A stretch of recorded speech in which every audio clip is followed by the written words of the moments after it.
Sir गुलदस्ता का कोई एक फ़नी डायलॉग जो अभी भी आप सोच के हँसते हो या फिर उसमें कुछ क्रिएटिविटी? फादर जो होते हैं, जो अभिषेक ने रोल किया है, वो जब वो अंदर जाते हैं और वहाँ से आवाज़ लगाते हैं अपनी वाइफ को, सुनती हो, अरे सुनती हो, अरे सुनती हो। वो बहुत शानदार है, वो बहुत शानदार है। सर अगर आपको कुछ एक डायलॉग जो सर को देना हो जो उनकी पर्सनालिटी को फिट करता हो? तो सर का तो अभी उन्होंने बोला अभी जस्ट, ये नहीं सर, जहाँ एक से खड़े होते हैं लाइन वहीं से हाँ शुरू होती है। ये स्टाइल है, बिल्कुल हाँ बिल्कुल। ये स्टाइल है। जहाँ से वो बोलते, ये ना, ये वाला चीज जो है ना, ये हम लोग में भी डाल दिए हैं।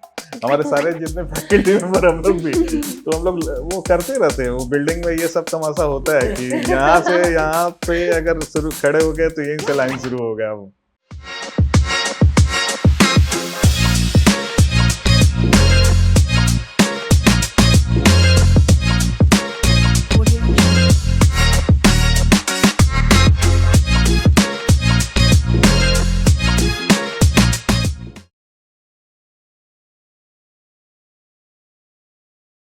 जोहार दोस्तों, स्वागत है आप सभी का ग्लोबल मीडिया अपडेट्स के एक एक्सक्लूसिव पॉडकास्ट में जिसका नाम है जोहार डायरीज। मैं हूं आपकी होस्ट साक्षी और स्वागत करती हूं आप सभी का आज के एक नए और बेहद ही खास एपिसोड में। आज हम बात करने वाले हैं एक बेहद ही खास कहानी के बारे में जो सिर्फ एक वेब सीरीज नहीं बल्कि एक जज्बा है। जी हाँ, मैं बात कर रही हूँ गुलदस्ता के बारे में और इस कहानी के पीछे के दो क्रिएटिव माइंड्स आज हमारे बीच मौजूद हैं। मैक रांची के डायरेक्टर और फोकस सिनेमैटिक्स के प्रोड्यूसर मिस्टर चंदन सर और मैक के 3D एनिमेशन के फैकल्टी जिन्होंने टेक्निकल विजन को रियलिटी में बदला, मिस्टर सुमित सर। तो स्वागत करते हैं दोनों का हमारे पॉडकास्ट में और शुरू करते हैं आज का ये दिलचस्प सफ़र।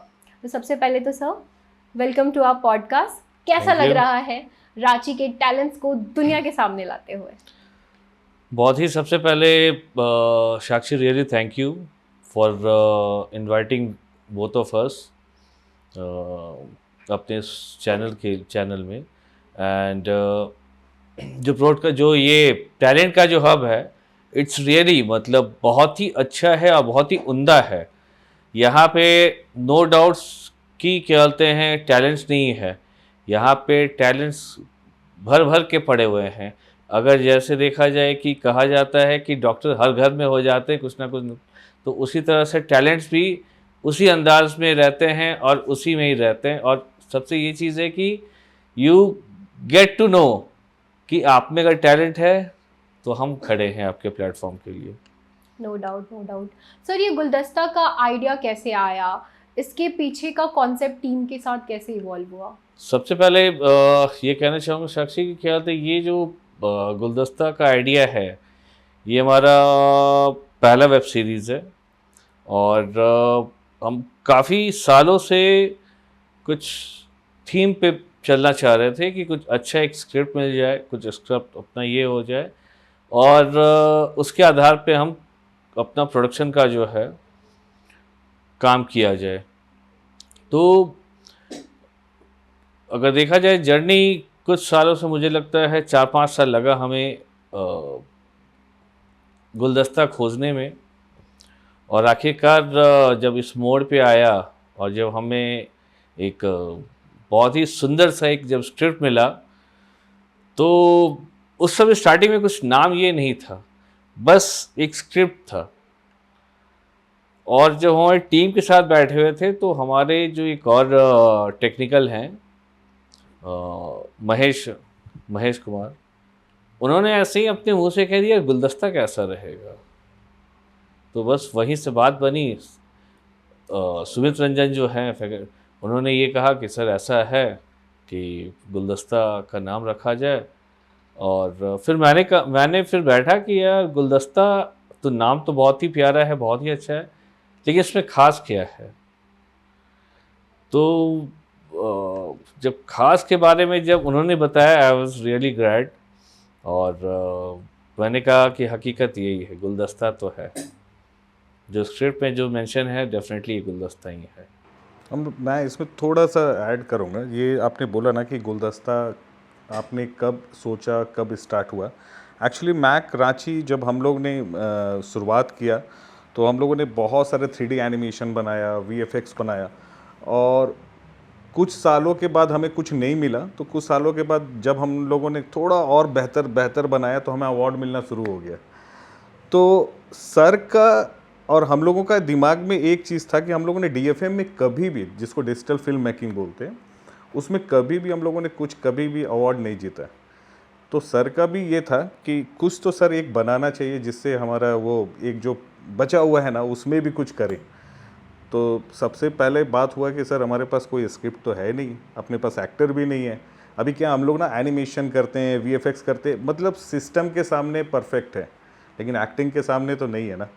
लेकिन सर का था और वो आ गया, फिर बीच में बच्चे आए और उन्होंने अपना कुछ क्रिएटिविटी दिखाया और हम लोगों को लगा कि अरे यार इसको मिल के कुछ करते हैं, डीएफएम का ये जो है ना हमारे ऊपर बोझ, उसको भी क्यों ना पूरा कर लेते, बनाते हैं।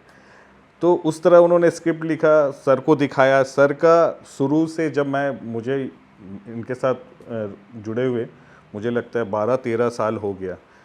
सर मुझे केवल एक ही बात हमेशा बार बार बोलते थे कि सर मैक रांची को तो अच्छा करना है, लेकिन अपना फोकस सिनेमैटिक्स जो है ना उसमें कुछ अलग काम करके दिखाना रांची के लिए। ये बार बार बोलते थे। हम लोग बोलते थे नहीं कुछ आइडिया मत लगाना, नहीं तो फिर अपने ऊपर ही प्रेशर आएगा। लेकिन ये होते होते फिर अपना भी चेंज हुआ कि नहीं करते हैं यार, करते हैं कुछ, इसमें भी करते हैं, और ये कमाल हो गया फिर अचानक से। सर काफ़ी ही अच्छा आइडिया है और झारखंड के लिए ये काफ़ी एक नई सोच है, ये बहुत ही सराहनीय सोच है। तो सर जैसे कि आपने बताया कि बच्चे आए और उन्होंने कुछ एक नया किया, नया क्रिएटिविटी लाया, तो सर वेब कास्टिंग कैसे हुई इस प्रोजेक्ट की? जब गुलदस्ता आया, जब स्क्रिप्ट आया, तो एक बहुत ही बड़ा चैलेंज होता है कि जो स्क्रिप्ट में जो पात्र है और जो रियल लाइफ में लोग हैं उनको उस पात्र में कैसे ढाला जाए। Selection of actors is a very difficult thing to do in any web series or movies. So what was the story behind it?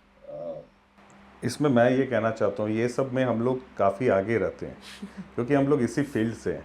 क्योंकि अभी एनिमेशन करना है तो हमारा ना एक पाइपलाइन होता है कि आप एनिमेशन करते हो तो उस पाइपलाइन को कैसे आप समझते हो, कैसे वो करते हो।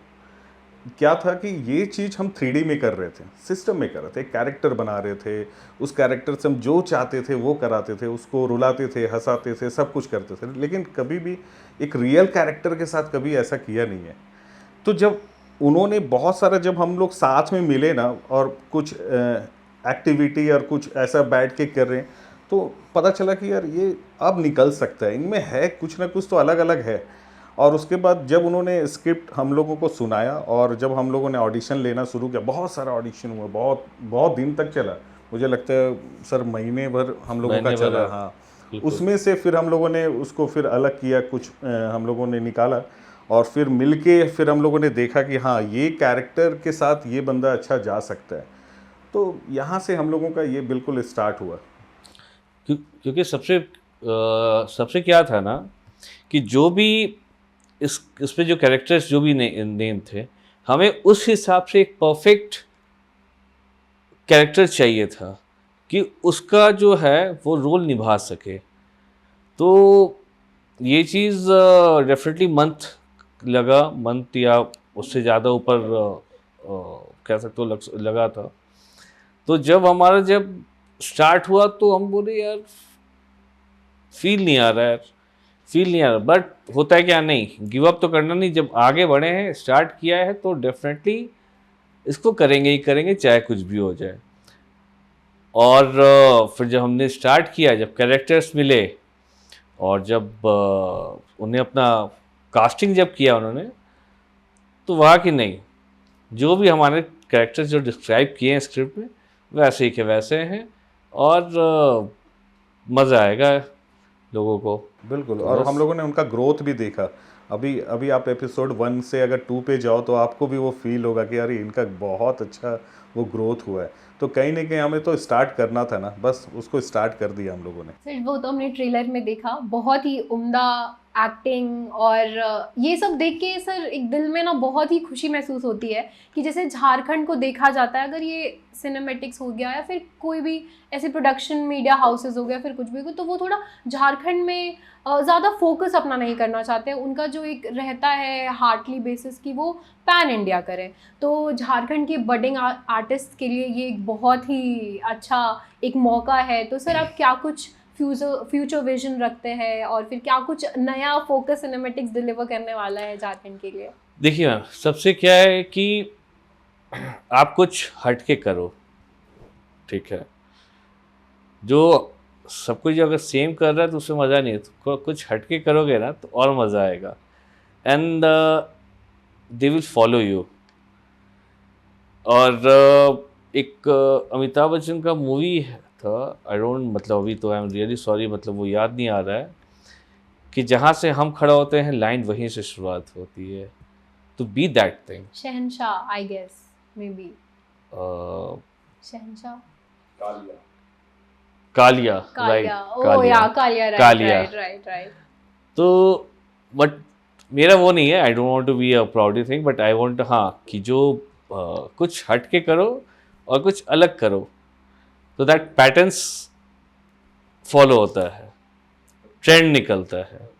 और जो लोग का है कि यार झारखंड में कुछ नहीं है, झारखंड में ऐसा नहीं है भैया, झारखंड में बहुत कुछ है, ठीक है।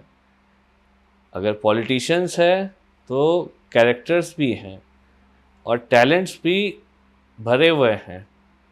आप बॉलीवुड की अगर मैं बात करूं, बॉम्बे की अगर मैं बात करूं, तो कितने वहाँ पे लोकल्स हैं और कितने बाहर के लोग आए हैं, झारखंड हो या अदर स्टेट्स के हों। तो ऐसा नहीं कि टैलेंट्स नहीं है, टैलेंट्स बहुत है, बस एक ही चीज़ है कि प्लेटफॉर्म की कमी है। प्लेटफॉर्म आप बना दो भैया, उसके बाद फिर देखो, मज़ा ही मज़ा। तो सर क्या कुछ हम फोकस सिनेमैटिक्स क्या कुछ आगे डिलीवर करना चाहता है, एक छोटा सा टीजर या फिर अपकमिंग कुछ एक नए प्रोजेक्ट्स जो आने वाले हैं जो देखने को मिलेगा? डेफिनेटली साक्षी, अपकमिंग्स भी हमारे पास स्क्रिप्टिंग्स आ रहे हैं काफ़ी कुछ, और काफ़ी लोग मतलब ये जो पहला जो हमारा एपिसोड आया तो बहुत ज़्यादा मतलब व्यूज़ बढ़े, और बहुत कुछ कॉल्स भी आए हैं कुछ लोगों से, और इंट्रैक्शंस भी हो रहे हैं और स्क्रिप्ट्स भी मिल रहे हैं। लेकिन हमारा है कि कुछ अलग ही फिर कुछ किया जाए, तब और भी मज़ा आएगा। और एक ही एम है कि जो भी हम करें, ठीक है, उसको पब्लिक अच्छे से इंटरेस्ट के साथ से और फैमिली के हिसाब से सब बैठ करके आनंदपूर्वक देखें और मज़ा ले इसका। तो चल रहा है अभी हमारा। जी सर, और ट्रेलर ने बिल्कुल ये डिलीवर भी किया है। झारखंड के हर एक नॉर्मल घर की कहानी वो दिख रही है ट्रेलर में, हम उससे और व्यूअर्स भी उससे रिलेट कर रहे हैं।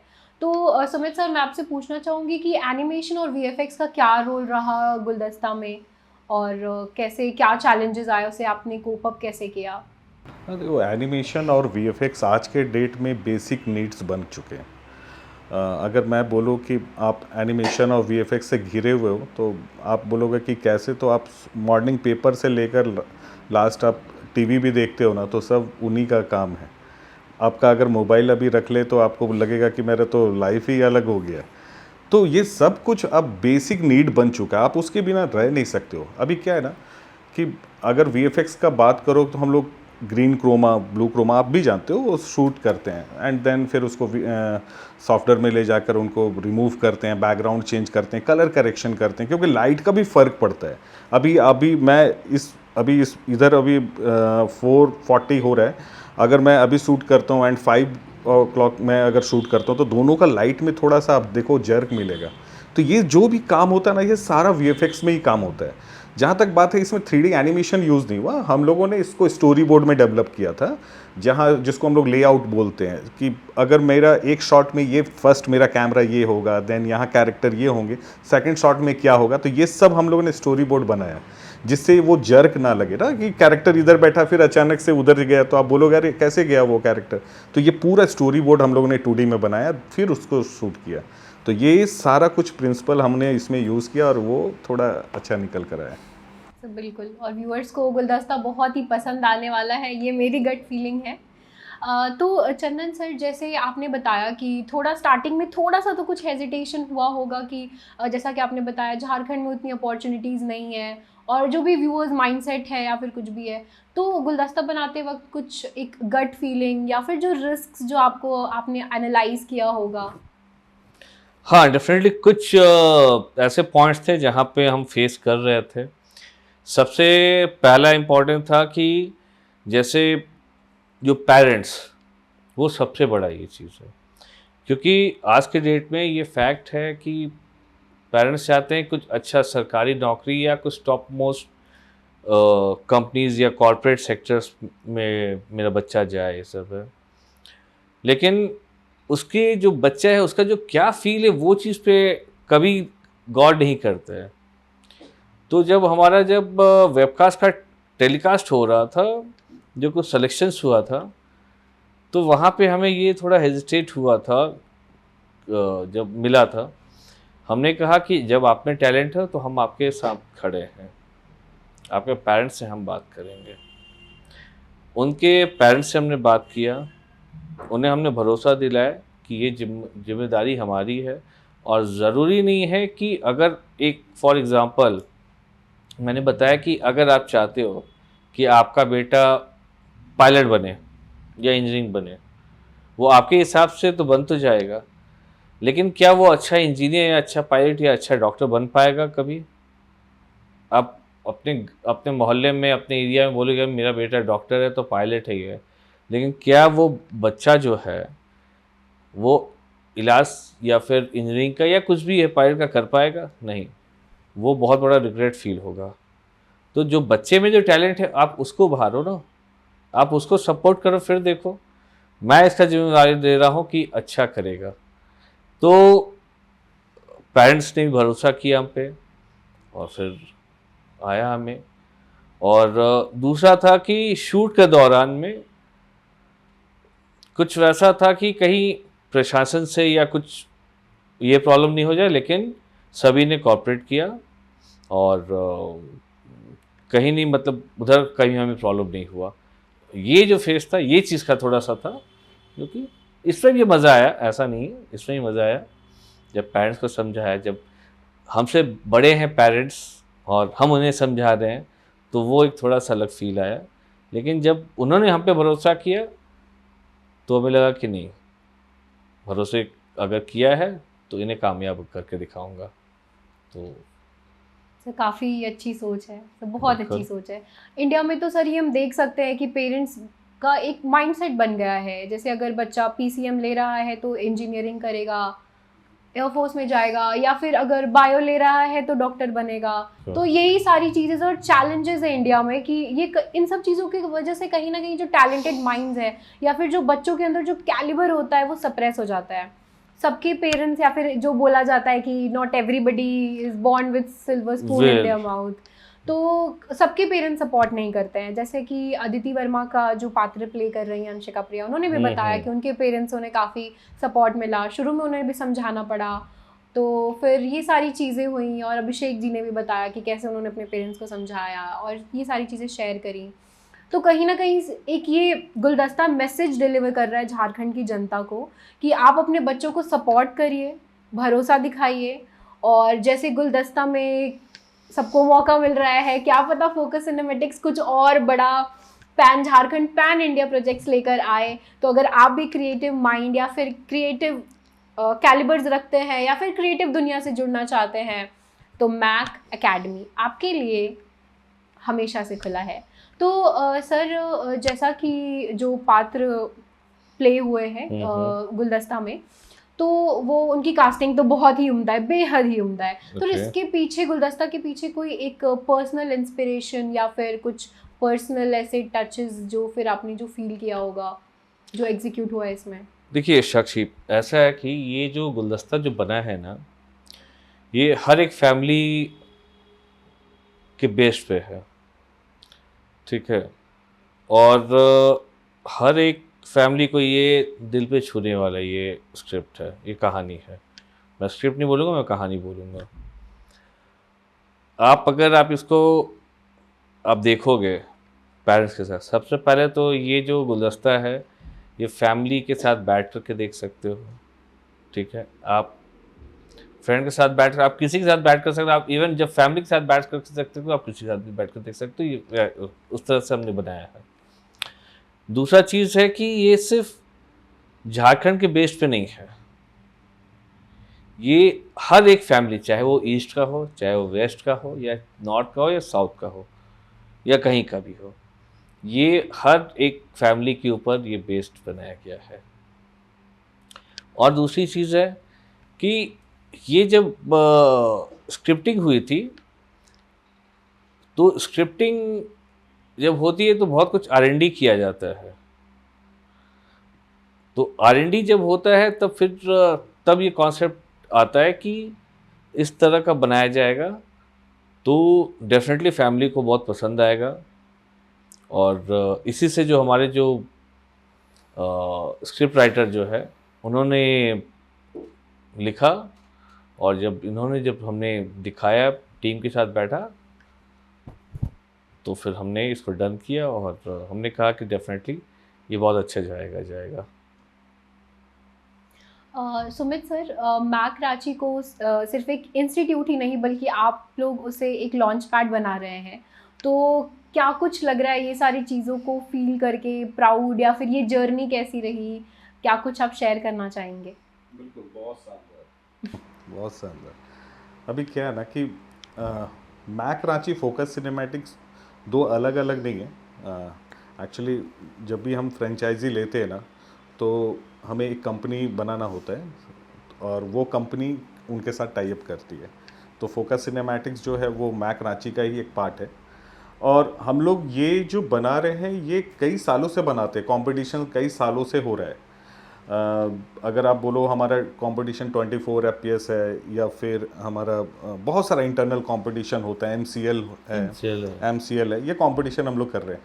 यकीन मानो, जब मैं स्टार्ट हुआ और हम लोगों ने बनाया, पहला प्रोजेक्ट बनाया, 3D एक एनिमेशन बनाया, तो जब हम लोगों ने इनको बाहर भेजा इनको अप्रूव करने के लिए, तो जो हमारे उधर R&D हेड थे उन्होंने सीधा बोला क्या बनाया।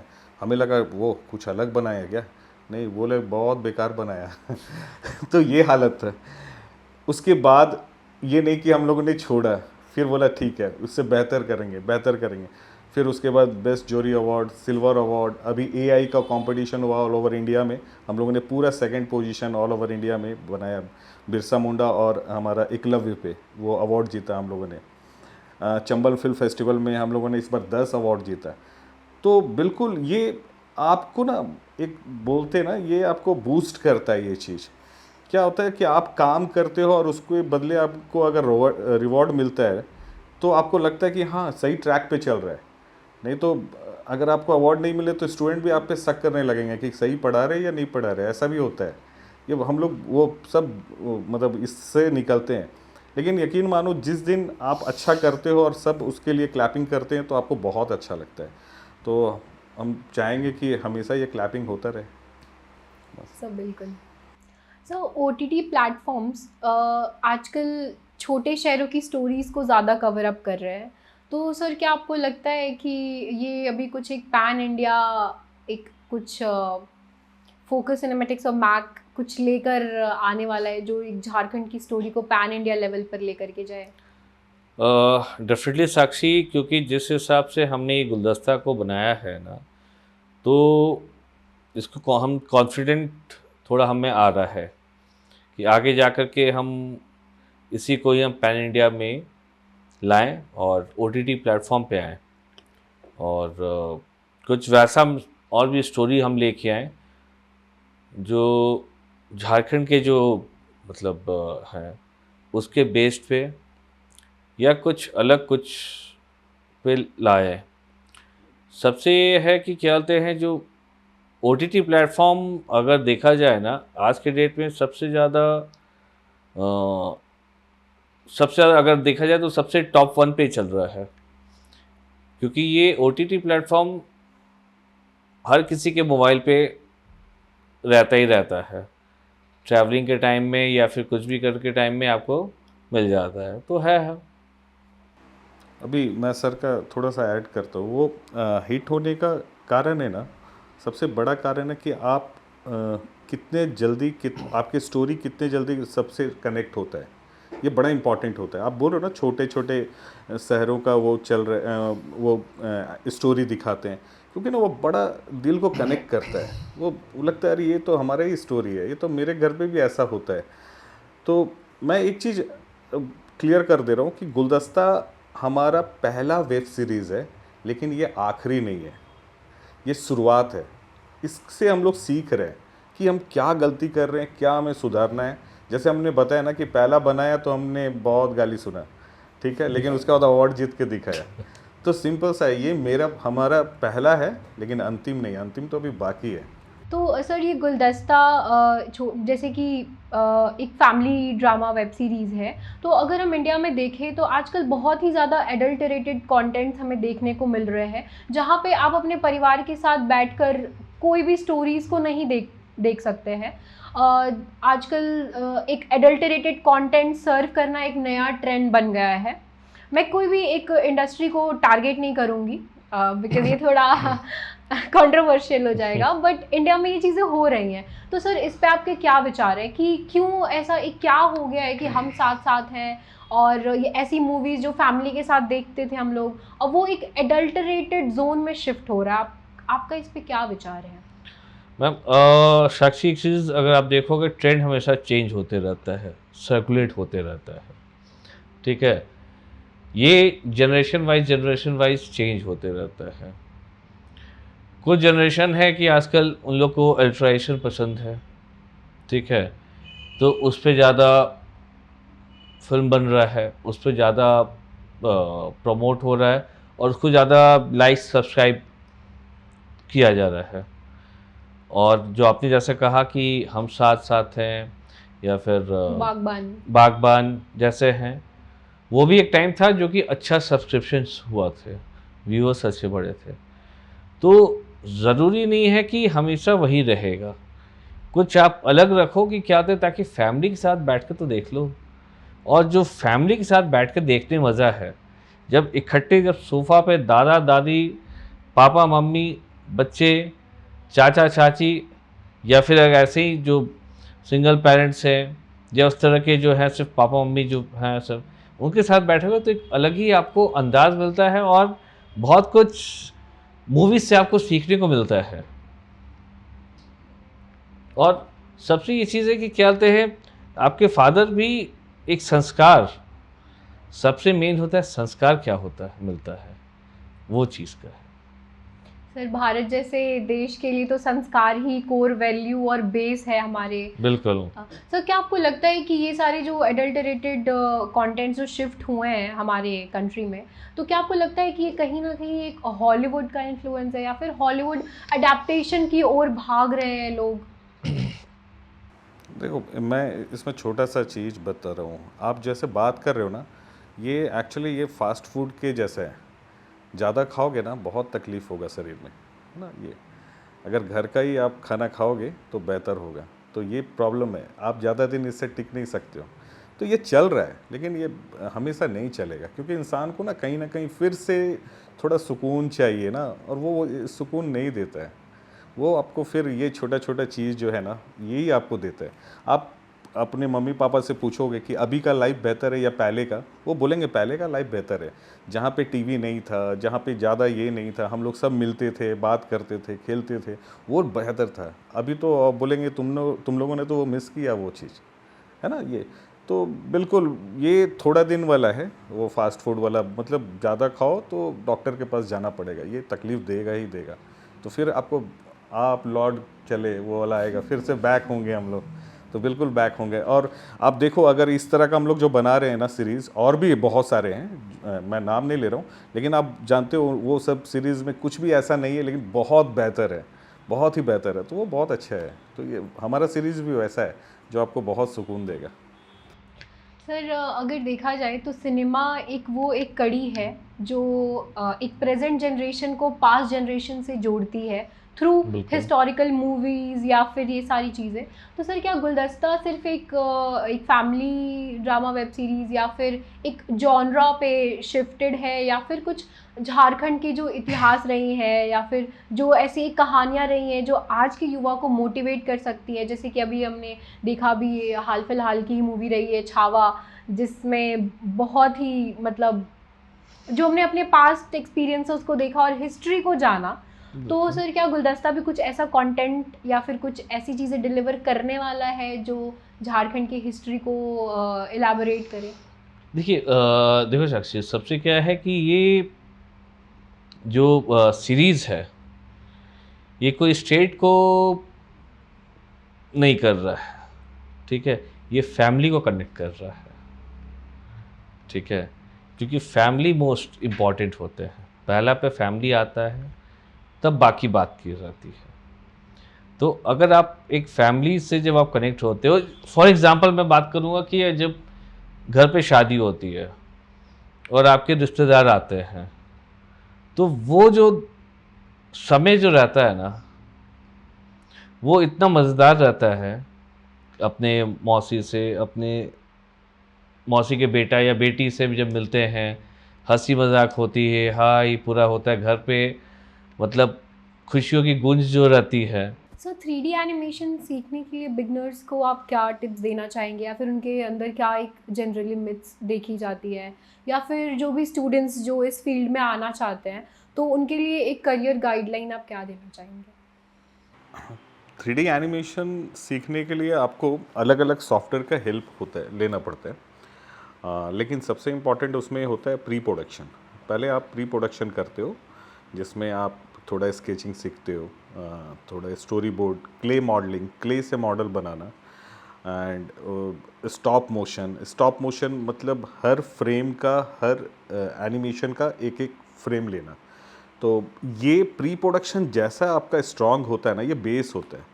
जैसे प्री प्रोडक्शन आपका स्ट्रांग होता है तो आप जब सॉफ्टवेयर पे जाते हो ना, चाहे वो 3D में माया में जाओ, मैक्स में जाओ, तो आपका एनिमेशन और आपका कैरेक्टर डिज़ाइनिंग सारा कुछ बेहतर होने लगता है। अभी क्या होता है, कैरेक्टर डिज़ाइन करने से पहले भी हम लोग सोचते हैं कि कैरेक्टर कैसा दिखता है, कैरेक्टर का एज कितना होगा, गांव का है या शहर का है, सीधा है या थोड़ा फनी टाइप का है, उसका यूनिक क्या होगा, कुछ तो अलग होगा, एक आँख छोटा है, नाक थोड़ा लंबा है। तो ये सब डिज़ाइनिंग अगर हम प्री प्रोडक्शन में अगर करें ना, बेहतर करें, सीखें, तो जब आप सॉफ्टवेयर पे आओगे तो और भी बेहतर निकल कर आएगा।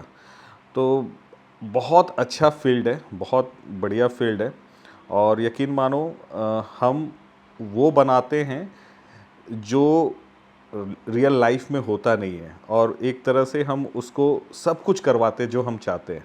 फॉर एग्ज़ाम्पल, अगर रियल लाइफ में आपका ये बॉटल है, वो कभी आपसे बात नहीं करेगा, वो कभी डांस नहीं करेगा, लेकिन अगर हम इसको 3D में बनाएं और इससे बोले कि तुम बात करो, तुम डांस करो, तुम मेरे साथ खेलो, वो सब कुछ करेगा। तो हम लोग क्रिएटर होते हैं, क्रिएट करते हैं अपना सोच से, अपना सब कुछ मतलब एक क्रिएट कर सकते हैं। तो ये बहुत अच्छा फील्ड है और बहुत मज़ेदार फील्ड है, और आप क्रिएट तो करते हो, बहुत मज़ा भी आता है, साथ साथ आपके पैसे भी बनते हैं। तो वो काम करो जिसमें पैसे भी बन रहे हैं, मज़ा भी आ रहा है। बिल्कुल बिल्कुल। सर कोई स्टूडेंट्स या फिर कोई एलुमनाई या फिर जो आपके अंडर जिनकी क्रिएटिविटी को आपने बूस्ट किया हो, जिनको आपको देख के, उनके काम को देख के आपको प्राउड फील होता हो, कुछ शेयर करना बहुत चाहेंगे? सारे स्टूडेंट हैं, बहुत सारे हैं जो अच्छे जगह पे हैं, अच्छे कंपनी में हैं और बहुत अच्छे पैकेज पे है। यकीन मानो हम उनको क्रिएटिव बनाते नहीं हैं, वो खुद क्रिएटिव होते हैं, हम बना नहीं सकते क्रिएटिव। क्या होता है ना कि हम कुछ बताते हैं ना, तो मैं बताता हूँ कि देखो मैं ऐसे सोचता हूँ, आप कैसे सोचते हो, है ना।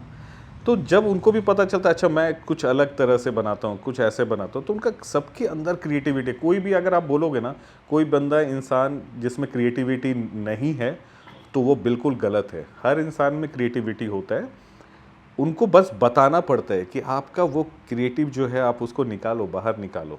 क्योंकि हर व्यक्ति, हर आदमी ड्रीम्स देखता है ना कि लाइफ में ऐसा कुछ मेरे साथ होगा, मैं ये कुछ करूँगा, तो सब क्रिएटिव होते हैं। तो बहुत सारे स्टूडेंट हैं, बहुत सारे हैं जो अच्छे जगह पे हैं, अच्छे पोस्ट पे हैं और कई सालों से हैं, और वो आज भी मैक्स हमारे से कनेक्ट है, और उनके साथ इतना अच्छा बॉन्डिंग है कि जब भी कुछ वैकेंसी आती है या कुछ इंटरनल वैकेंसी होती है तो वो हमें बताते हैं, सर हमारे पास वैकेंसी, अगर कोई है बंदे तो आप भेजो। तो बिल्कुल वो बहुत अच्छे, बहुत सारे बंदे ऐसे हैं हमारे। सो ड्यूरिंग प्रोडक्शन क्या चैलेंजेस रहे या फिर क्या कुछ रिवॉर्डिंग रहा, उसको कैसे आपने हैंडल किया? चैलेंजेस तो काफ़ी कुछ रहा, जैसे क्या बोलते हैं आपको, मतलब छोटी छोटी चीज़ों को लेकर के, जैसे खाना हुआ या फिर पानी का, और क्योंकि कुछ एरिया, जिस एरिया में हम शूट कर रहे थे, थोड़ा सा गर्मी का भी थोड़ा ये हो रहा था, वो भी ध्यान रखना पड़ रहा था, क्योंकि कुछ आर्टिस्ट को है कि मतलब पसीना उसको हमेशा होते रहता है, तो वो I think cheese I know the answer but won't reveal. तो शुरू में काफ़ी ज़्यादा काफ़ी सर। कुछ आया, तो सर ने भी बड़ा हैंडल किया। अभी उनको सारा कुछ बजट मिलने के बाद भी, सर ये प्रॉब्लम है, ये तो, बोले यार सर से बात करो, तो सर बोलते अच्छा ठीक है करते हैं, कर देते हैं। तो बहुत सारा छोटा छोटा हुआ जहाँ पे सर को भी लगना पड़ा, हमें भी लगना पड़ा कि चलो हम ही करते वो करते, लेकिन ठीक था, फिर भी ठीक था, क्योंकि जब आपका रिजल्ट निकलता है ना, जब आपके पास रिजल्ट आ जाता है तो सारा परेशानियाँ वो सब भूल जाते हो कि चलो वो हो गया, रिजल्ट तो अपने पास आया ना कुछ तो सर अगर गुलदस्ता से हट के अगर बात करें तो हम कुछ टॉपिक्स जनरली देखते हैं या फिर कुछ कंट्रोवर्शियल चीज़ें चल रही होती हैं रिगार्डिंग सिनेमेटिक्स की, कहीं ना कहीं लोग ये भी सोचकर अपने टैलेंट को हिडन रख रहे हैं कि they see like a trend of nepotism is ongoing in India currently. So what are your like thoughts on this topic?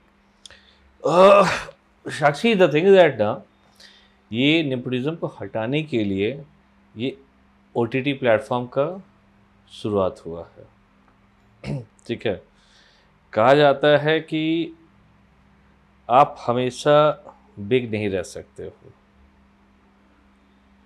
तो आपका भी कहीं ना कहीं से नीचे आने का आपका रहता ही रहता है। तो जो OTT प्लेटफॉर्म जो आया है, उसके बाद से बहुत सारे ऐसे जो थे लोग, वो खुद OTT प्लेटफॉर्म पे आने लगे, है ना। तो ये चीज़, उसको ट्रेंड को ख़त्म करने के लिए, नेपोटिज्म क्या होता है उस शब्द को हटाने के लिए ये चीज़ क्या किया गया। और आज के डेट में अब नेपोटिज्म का कोई वर्ड ही यूज़ नहीं करता है, क्योंकि जानता है कि यार उसके पास एक प्लेटफॉर्म है, वो चाहे तो अपना उतार देगा, तो फिर हमारा वैल्यू नहीं होगा। बिल्कुल बिल्कुल। अभी किसी को अपना अच्छा टैलेंट है, उसको कोई रोक नहीं सकता है। आपके पास यूट्यूब है, आपके पास OTT है, बहुत सारे। अभी देखो ना कितना सारे अच्छे अच्छे रील्स बन के भी आते हैं। तो जिनके पास टैलेंट है उनके पास ऑप्शन बहुत है, आज के डेट में बहुत सारे ऑप्शन है, तो आप रुक नहीं सकते हो। तो जहाँ पे आप अच्छा करना है आप करते हो, तो आपको अच्छा रिजल्ट भी मिलता है, ये है। सर क्या लगता है आपको कि नेपोटिज्म की वजह से आजकल जो मूवीज आ रही हैं उनकी क्वालिटी डिग्रेड हो गई है? डेफिनेटली, मैं ये चीज़ बोलूँगा कि डेफिनेटली डिग्रेड हो गया है। और क्योंकि कुछ जो थे, ठीक है, वो लोग ने थोड़ा सा नेगेटिविटी बहुत ज़्यादा फैला दिया था, और बहुत ज़्यादा, मतलब ट्रेंड को चेंज कर दिया था। उन्होंने लगता था कि यार ये हॉलीवुड का जो है उस तरह का है, तो उसको उस कंपैरिजन में करने लगे थे, जो कि ये बहुत गलत है। हमारे भारतीय सभ्यता में ये चीज़ का कहीं मेंशन नहीं है, और नहीं होना चाहिए। तो अब जो ट्रेंड आया है वो अलग हो गया है, और लोग एंजॉय कर रहे हैं। सर जैसे कि अभी हम लोग देख रहे हैं कि अभी री रिलीज का चलन बहुत चल रहा है, जो मूवीज अपने एरा में फ्लॉप साबित हुई हैं वो अब जब री रिलीज हो रही है तो वो they are doing wonders in box office collection. So what are your thinkings कि we as a viewers are कहीं ना कहीं हम लोग पीछे चल रहे हैं अपने सोच को लेकर, या फिर फिल्म मेकिंग को लेकर, या फिर उस जॉनरा को हम नहीं समझ पाते हैं. जैसे कि एक मूवी को मैं कोट करना चाहूंगी, सनम तेरी कसम, जो अपने एरा में एक फ्लॉप मूवी रही है बट री रिलीज पे बॉक्स ऑफिस कलेक्शन काफ़ी अच्छा रहा है. तो सर इस पे आपके क्या थॉट्स हैं?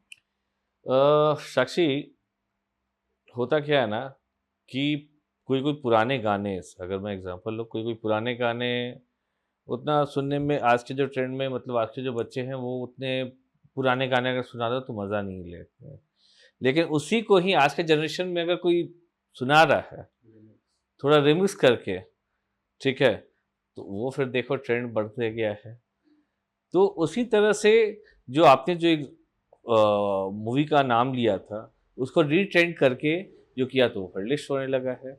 और हाँ, आज के डेट में जो रील्स है ना, ये आज के डेट में जो ये जो जनरेशन है, ये जनरेशन को इतना ज़्यादा ट्रेंड हो गए कि जो हमारे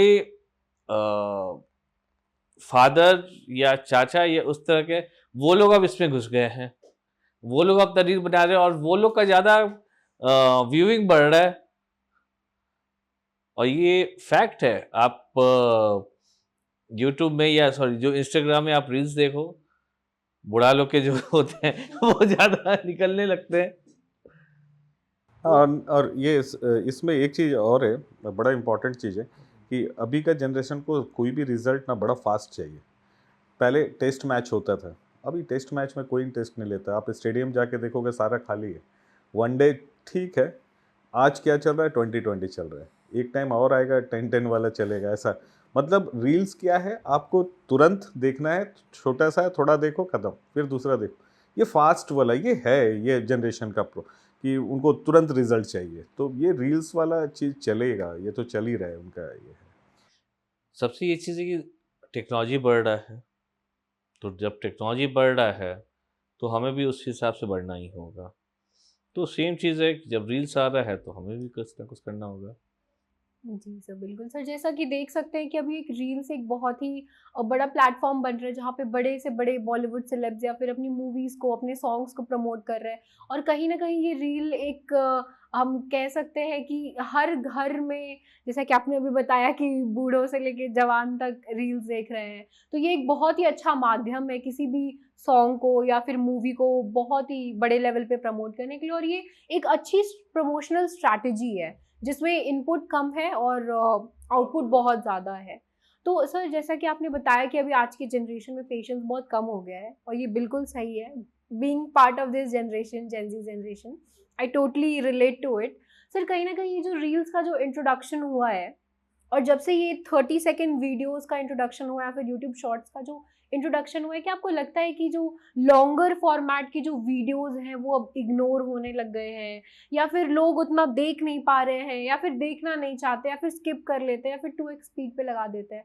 तो क्या कहीं लॉन्गर फॉर्मेट अब कहीं ना कहीं विलुप्त हो रहा है, या फिर उसका ट्रेंड कम हो रहा है?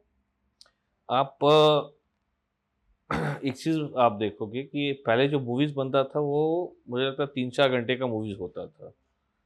ठीक है, 4 घंटा, कोई कोई 5 घंटा का भी रहा है.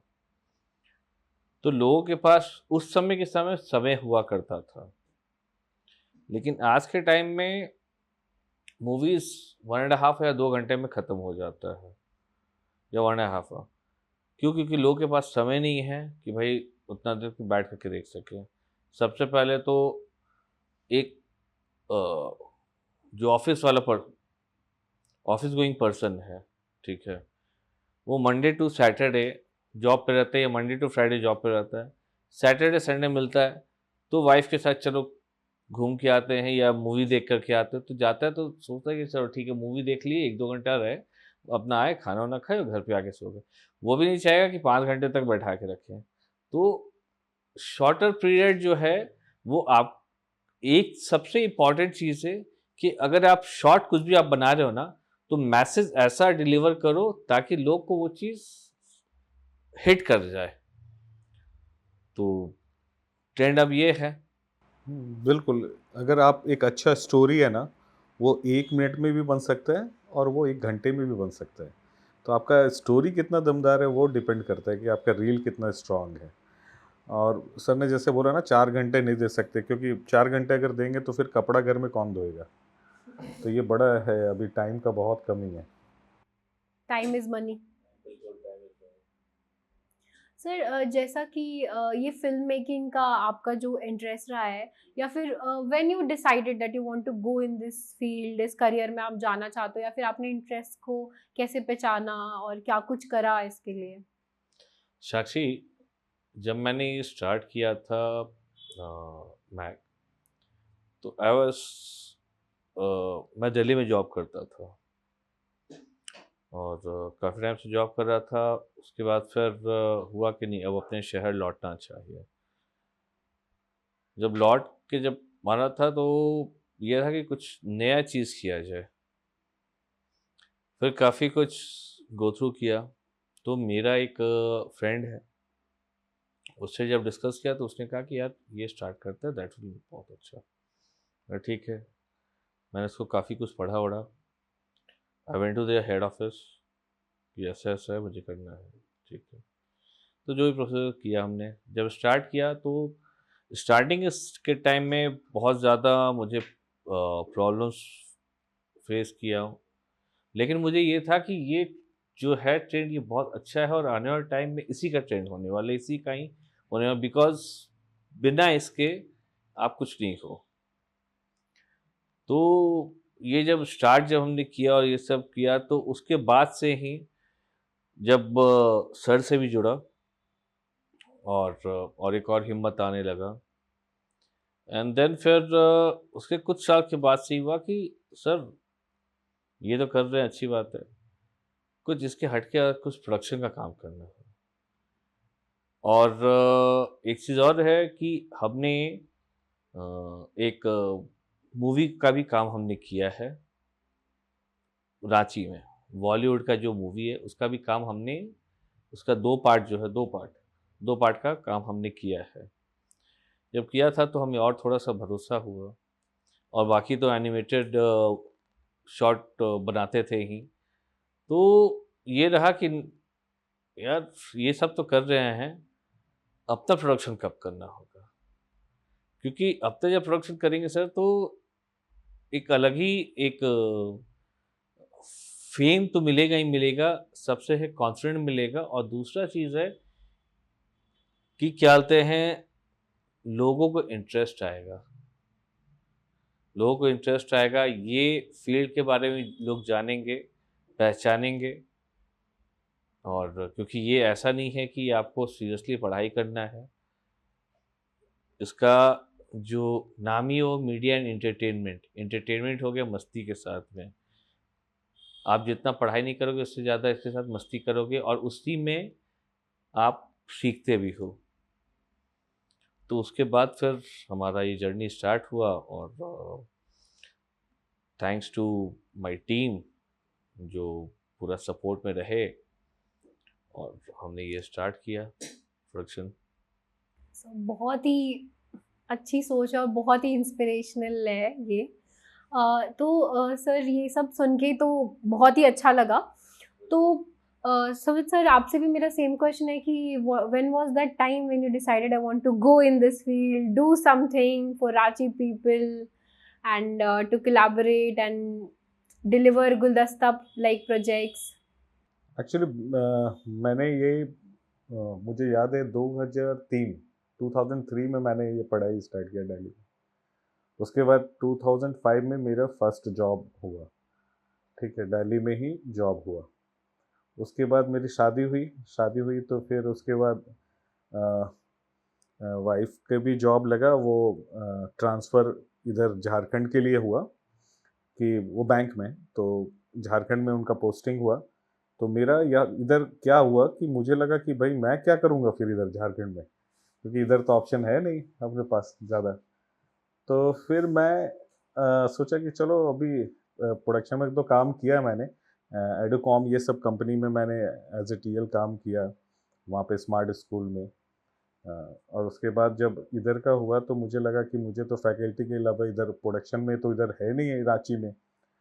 तो मैं फिर आया तो मुझे पता चला मैक रांची है यहाँ पे। तो मैंने मैक से ही पढ़ाई किया। तो फिर सर के साथ मेरा मुलाकात हुआ। तो मुझे लगता है कि सर के साथ अच्छा बातचीत हुआ। एंड उस समय उस फैकल्टी थे यहाँ पे। तो सर को मैंने बोला कि सर अभी मुझे तो ज्वाइन नहीं करना है, लेकिन मैं देखना चाह रहा था कि क्या हमारे लिए है कुछ इधर कि नहीं है। तो उसके बाद सब कुछ देखने के बाद वापस मैं अपना कंपनी में वापस गया।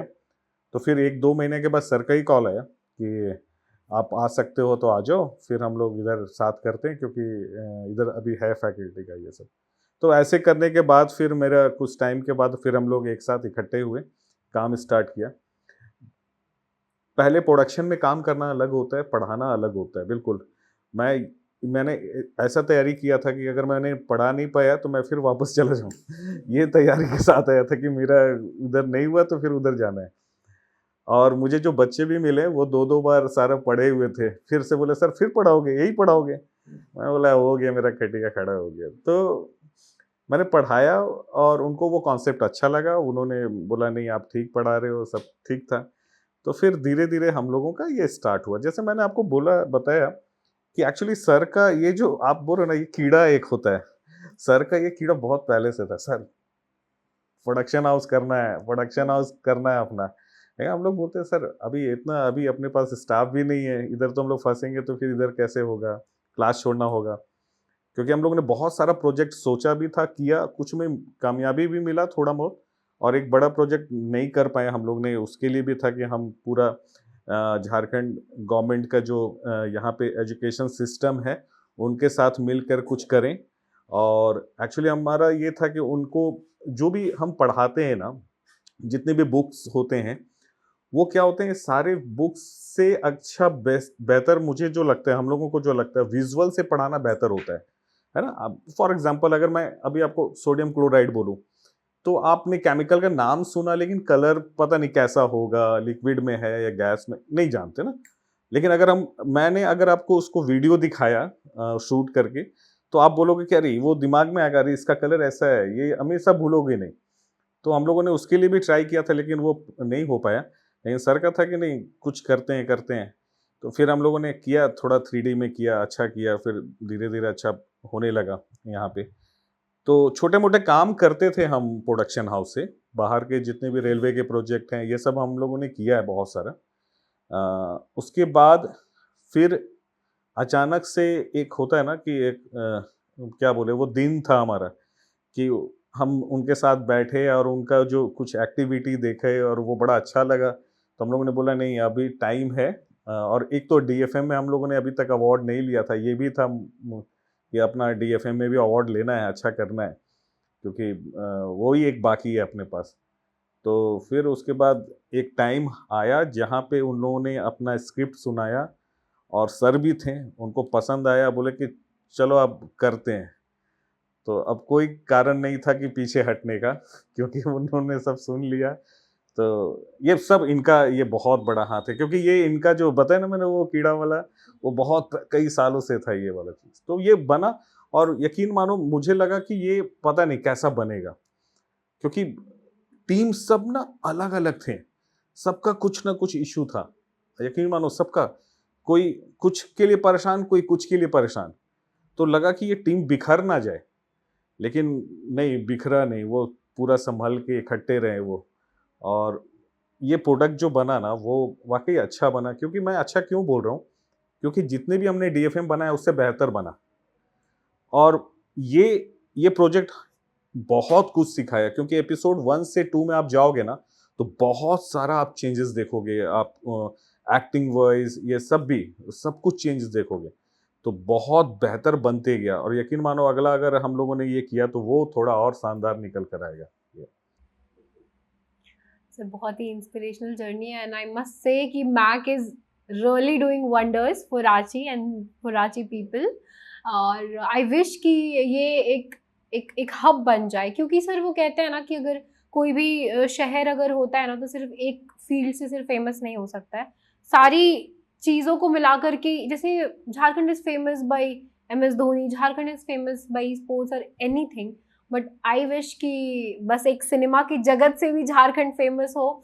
और अगर मैं बोलूँ तो बिहार, झारखंड, यूपी, ये सबको एक एक्यूमुलेट करके मतलब कुछ एक बहुत ही बड़ा पैन इंडिया बने। जैसे वो कहते हैं ना कि हर स्टेट की एक अलग इंडस्ट्री है, बॉलीवुड है, टॉलीवुड है, कॉलीवुड है, मतलब बहुत सारे।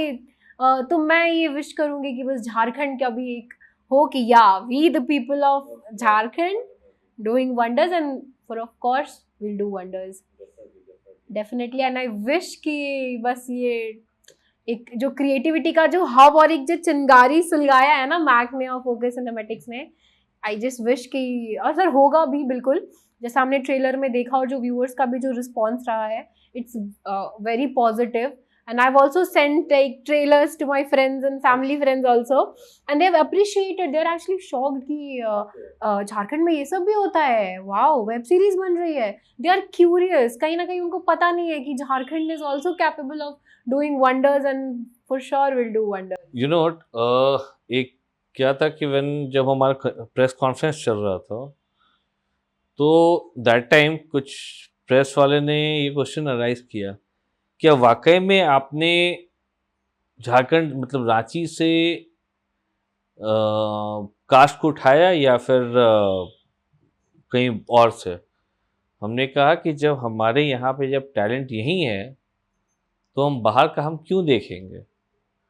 तो और मैं सिर्फ रांची लेके नहीं चल रहा हूँ, मैं पूरे झारखंड को लेके चल रहा हूँ, क्योंकि झारखंड का जितनी भी एरिया है उसके अंदर में जो भी टैलेंट है उसको हम इम्पोर्टेंस देंगे, उसको प्लेटफॉर्म पे आएंगे। तो ये एक शहर की बात नहीं है, सिर्फ रांची नहीं है, सिर्फ झारखंड का पूरा शहर है। तो झारखंड को हमें उस तरह से उठाना है, तो अच्छा रहा था। Yes, I wish you all the best for this, and for sure Mac and Guldasta will achieve milestones, for sure I can say that from my gut feeling. Sir मैं एक ये क्वेश्चन पूछना चाहूँगी आपसे कि जैसे अभी आप एनिमेशन का बता रहे थे कि एक बॉटल है, तो ये बॉटल सिर्फ रखा हुआ है, हम इससे बात नहीं कर सकते, लेकिन एनिमेशन उसमें जान डाल देता है। तो सर अभी जैसे कि एक अभी मैंने जैसा सुना था, एक ट्रेंड चल रहा था काफ़ी कि आदि पुरुष को काफ़ी क्रिटिसाइज़ किया गया था, इतनी हाई बजट फिल्म, इतने सारे VFX, और अगर दूसरी तरफ देखा जाए तो जो जापानीज़ रामायण जो बनाई गई थी 3D एनिमेशन वाली, उसको ज़्यादा लाइक प्रेज़ मिला, और आदि पुरुष को काफ़ी ज़्यादा क्रिटिसाइज़ किया गया। तो सर आपका इस पे क्या विचार है कि क्या कुछ ऐसा आदि पुरुष में, क्या ऐसी ब्रीचेस रही हैं, या फिर क्या कास्टिंग खरा, या फिर उन्होंने जो एक ट्राई किया कि रामायण को एक मॉडर्न रोल में दिखाए, तो क्या कुछ रहा जो मतलब एक एनिमेशन वाली रामायण को लोगों ने इतना पसंद किया और आदि पुरुष को इतना क्रिटिसाइज किया? ये बहुत इम्पोर्टेंट सवाल है ये। अभी मैं अगर आपको बोलूं कि राम जी की पत्नी का नाम सीता थी, ठीक है, आप बोलोगे हाँ ठीक है बिल्कुल। मैं बोल दूं राम जी की पत्नी का नाम लक्ष्मी जी थी, तो आप बोलोगे नहीं, गलत बोल रहे हो। तो आपको ये बहुत ध्यान रखना पड़ता है, क्योंकि ये रामायण ना अभी सारे लोग के सेंटिमेंट से जुड़े हुए हैं। ये आप उसमें कुछ अलग मत कर दो जो कि आपके बुक में नहीं है। जो हमने पढ़ा है, जो हमने पढ़ा बहुत सारा, उसमें विभीषण का दिखाया कि उन्होंने नदी से ऐसे, वो बिल्कुल वो कहीं था नहीं, वो अलग से उन्होंने डाला। तो ये सब चीज़ करने में अब बहुत सोचना पड़ता है कि नहीं आप क्रिएटिव हो, इसका मतलब ये नहीं है कि आप उनके पूरे जो उनका जो थीम है उसको बदल दोगे, वो नहीं कर सकते हैं, है ना। ये बहुत इंपॉर्टेंट चीज़ है। दूसरी बात है, हम लोगों ने रामायण देखा है, उसमें सारे कैरेक्टर अपना दिमाग में अभी भी वो है। हनुमान कैसे थे, वो विद्वान थे, और विद्वान कभी भी मुंह से कुछ गलत बात नहीं बोलते हैं, है ना, ऐसा नहीं बोलते हैं। वो हनुमान हमें नहीं चाहिए जो ये गलत बोलते हैं, नहीं ये वाला नहीं चाहिए था हमें, तो वो पुराना वाला ही चाहिए था, है ना।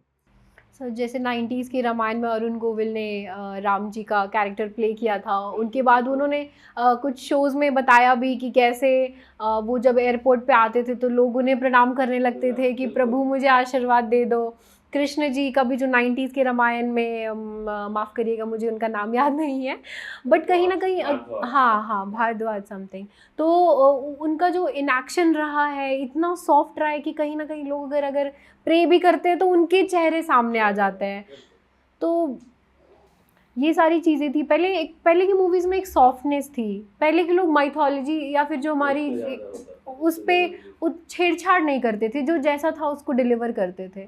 बट कहीं ना कहीं अब जो जैसा आपने बताया कि एवेंजर्स एंड गेम बना देना है।